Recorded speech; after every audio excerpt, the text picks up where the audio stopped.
Hi friends अंदरिकी नमस्कार మీరు చూస్తున్నారు గని ఇంటర్నెట్ ఆధార పెన్షన్ కంటూ ఈ రోజు జరిగిన గ్రామ సభలో అనేది కూడా మంచి శుభవార్త అనేది కూడా చెప్పడం అయితే జరిగింది।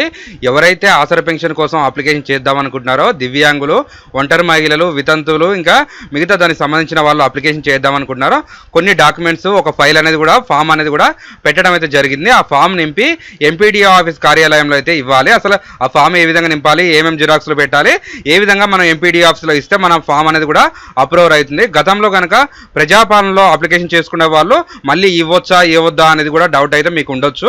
దాని గురించి కూడా ఈ వీడియోలో అనేది మాట్లాడారు। ఎవరైతే మన ఛానల్ చూస్తున్నారో సబ్స్క్రైబ్ అనేది చేసుకోండి, పక్కన ఉన్న బెల్ ఐకాన్ క్లిక్ చేయండి। మనం ప్రభుత్వ పథకాల గురించి, గవర్నమెంట్ యొక్క జాబ్స్ గురించి చేసి పెడతాం కాబట్టి 100% మీకు ఏదో ఒక వీడియో అయితే ఉపయోగపడుతుంది। అలాగే ఈ వీడియోకు లైక్ చేసి వీడియో స్టార్ట్ చేద్దాం। తెలంగాణ చేయూత పథకం నెలకి 4000 చొప్పున అయితే పింఛన్ అయితే 2 లక్షల దరఖాస్తులు అయితే తీసుకోవడం అయితే జరుగుతుంది। దానికి సంబంధించిన అర్హతలు చూసుకున్నట్టయితే 57 ఏళ్ళు నిండిన వాళ్ళు ఎవరైనా వృద్ధులు అనేది కూడా అప్లికేషన్ అనేది చేసుకోవచ్చు। వికలాంగతనం ఎవరైనా ఉన్న వాళ్ళు అప్లికేషన్ అనేది కూడా చేసుకోవచ్చు। 18+ మనం వితంతువులు ఉన్నా కానీ వాళ్ళనేది కూడా అప్లికేషన్ చేసుకోవచ్చు। దానికి సంబంధించిన బీడీ కార్మికులు కూడా ఇక్కడైతే చూసుకోవచ్చు। ఇక్కడ వృద్ధులు, వితంతువులు, దివ్యాంగులు, బీడీ కార్మికులు, ఒంటరి మహిళలు కూడా అప్లికేషన్ అయితే చేసుకోవచ్చు। మీరైతే దీనికి కావాల్సిన డాక్యుమెంట్స్ వచ్చేసి ఆధార్ కార్డు ఉండాలి। ఈసారి అయితే ఆధార్ కార్డుకి ఫోన్ నెంబర్ అయితే లింక్ చూస్తున్నారు। నెక్స్ట్ రేషన్ కార్డు అనేది ఉండాలి। రేషన్ కార్డులో మీ పేరు కూడా ఖచ్చితంగా మెన్షన్ అయి ఉండాలి। ఇన్కమ్ సర్టిఫికేట్ కూడా ఈసారి అయితే అడగడం అయితే జరుగుతుంది। ఎందుకంటే ఎంత ఆదాయం వస్తుంది, మీ యొక్క కులం ఏంటిదా, ఆ విధంగా కూడా మీకైతే వెరిఫికేషన్ చేసుకుంటారు। ఓటర్ ఐడి కార్డు కూడా ఈసారి అడుగుతున్నారు। ఓటర్ ఐడి కార్డులో, ఆధార్ కార్డులో సేమ్ డీటెయిల్స్ ఉండాలి। డేట్ ఆఫ్ బర్త్ కానీ, మీ పేరు కానీ స్పెల్లింగ్ మిస్టేక్స్ లేకుండా ఉండాలి। ఏ ఒక్క పేర్లు తప్పు ఉన్నా కానీ రిజెక్ట్ అయ్యే అవకాశం ఉంటుంది। అలాగే ఒక పాస్పోర్ట్ సైజ్ ఫోటో అనేది మీరైతే పెట్టాలండి। ఇప్పుడైతే మన ఆధార పెన్షన్ కొరకు ఫామ్ అనేది ఉంటుంది। ఆ ఫామ్ ఏ విధంగా నింపాలి, పీడీ ఆఫీస్ లో ఏ విధంగా ఇవ్వాలనేసి కూడా చూసుకుందాం। మీరు అనేది ముందుగా గూగుల్ ఓపెన్ చేసుకొని మీ సేవ అని టైప్ చేయండి, ఆటోమేటిక్ గా ఇలాంటివి రావడం జరుగుతుంది। ఫస్ట్ ఆప్షన్ క్లిక్ చేసుకోవాలి। మీరు ఫస్ట్ ఆప్షన్ క్లిక్ చేసుకున్న తర్వాత మీకు అనేది కూడా సేమ్ మీ మొబైల్లో కూడా ఇదే విధంగా ఓపెన్ అవుతుంది। ఇక్కడ డౌన్లోడ్స్ అనేది ఆప్షన్ ఉంటుంది చూడండి। ఈ డౌన్లోడ్స్ కింద అప్లికేషన్ ఫామ్స్ అనేది ఉంటుంది। ఈ అప్లికేషన్ ఫామ్స్ అనేది మీరు క్లిక్ చేసుకోవాలి। అప్లికేషన్ ఫామ్స్ క్లిక్ చేసుకున్న వెంటనే ఈ విధంగా రావడం జరుగుతుంది। దీంట్లో మీ సేవకు సంబంధించినవి చాలా ఫామ్స్ అనేది కూడా మీరు అనేది డౌన్లోడ్ చేసుకోవచ్చు। క్యాస్ట్ ఇన్కమ్ ఫామ్ ఉంటుంది, డేట్ ఆఫ్ బర్త్ ఫామ్, ఏది కావాలన్నా ఇలా దొరుకుతుంది। ఇక్కడ ఆసరా పెన్షన్ ఫామ్ అనేది ఉంది చూడండి, ఇక్కడ ఇంగ్లీష్లో ఉంటుంది, తెలుగులో ఉంటుంది। మీరైతే తెలుగు డౌన్లోడ్ చేసుకోండి।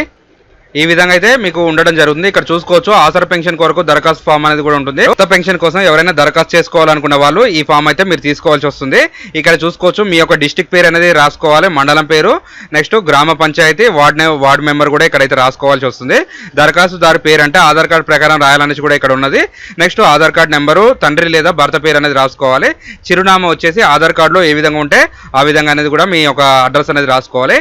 ఇక్కడ ఒక పాస్పోర్ట్ సైజ్ ఫోటో అనేది మీరు ఇప్పుడు ఎలా ఉన్నారో అలాగని దిగి పెట్టండి। చాలా మంది ఒక 2-3 సంవత్సరాల కింద దిగింది ఆ ఫొటోస్ అనేది పెట్టడం జరుగుతుంది, అలాంటి అయితే ఇక్కడ యాక్సెప్ట్ అయితే చేయరు। నెక్స్ట్ డేట్ ఆఫ్ బర్త్ వచ్చేసి మీ ఆధార్ కార్డులో, ఓటర్ ఐడి కార్డులో సేమ్ ఉండే విధంగానే చూసుకొని ఆ యొక్క డేట్ ఆఫ్ బర్త్ అయితే మీరు ఇక్కడ రాసుకోవాల్సి వస్తుంది। మీరు మేల్ అయితే మేలు, ఫీమేల్ అయితే ఫీమేల్ అనేది కూడా టిక్ మార్క్ అనేది చేసుకోవాలి। ఇక్కడ ఎస్సీ, ఎస్టీ, బీసీ, మైనారిటీ, ఇతరులు ఉంటుంది, మీరు అనేది మీకు సంబంధించింది టిక్ మార్క్ అనేది చేసుకోవాలి। ఇక్కడ బ్యాంక్ యొక్క డీటెయిల్స్ కూడా మీరు అనేది రన్నింగ్ బ్యాంక్ అకౌంట్ రాసుకోవాలి। దాని యొక్క సరైనది ఇక్కడ ఐఎఫ్సి నెంబర్లు, మొబైల్ నెంబర్లు అనేది కూడా మీరు అనేది రాసుకోవాలి। మీరు గతంలో కనుక ప్రజాపాలనలో అప్లికేషన్ చేసుకున్న వారు స్టేటస్ ఏ విధంగా చెక్ చేసుకోవాలనేది కూడా ఇక్కడ చూసుకుందాం। మీరు గూగుల్కి అనేది ముందులో వెళ్ళేసిన తర్వాత చేయూత పెన్షన్ అనేది గూగుల్లో టైప్ చేయండి, ఆటోమేటిక్గా ఇలాంటిది రావడం జరుగుతుంది। ఇది వాట్సాప్, టెలిగ్రామ్ ఛానల్లో ఇస్తాను లేదా డిస్క్రిప్షన్లో అనేది ఇస్తాను। ఫస్ట్ ఆప్షన్ అనేది మీరు క్లిక్ చేసుకోవాలి। ఫస్ట్ ఆప్షన్ క్లిక్ చేసుకోగానే ఈ విధంగా రావడం జరుగుతుంది। ఇక్కడ ఎవరికైనా సదరం ఐడి ద్వారా లేదా యుఐడి ద్వారా అప్లికేషన్ చేసుకున్న వారు ఇక్కడ అనేది నేమ్ క్లిక్ చేయండి। మీ యొక్క డిస్టిక్, మీ యొక్క మండలం, మీ యొక్క గ్రామ పంచాయతీ, పెన్షన్దారుడు నేమ్ అంటే ఎవరైతే అప్లికేషన్ చేసుకున్నారో వాళ్ళ పేరు అనేది కూడా ఇక్కడ టైప్ చేసి సర్చ్ క్లిక్ చేస్తే మీ నేమ్ వచ్చినట్టయితే యాక్టివ్లో ఉంటే మీకు పెన్షన్ అయితే ఇచ్చే అవకాశం ఉంటుంది। పెండింగ్లో ఉంటే మీరైతే ఆగవలసి వస్తుంది। అసలు రిజెక్ట్ అయితే మాత్రం ఇప్పుడు అనేది ఎంపీటీ ఆఫీస్ అనేది కొత్తగా అప్లికేషన్ కూడా చేస్తుంది। ఇదండి ఈ రోజు వీడియో। ఈ వీడియోలో కనుక మీకు ఏమైనా డౌట్ ఉంటే ఖచ్చితంగా కామెంట్ అనేది చేయండి। ఇలాంటి information me friends and family members కి షేర్ చేస్తారని కోరుకుంటున్నా। Thanks for the watch.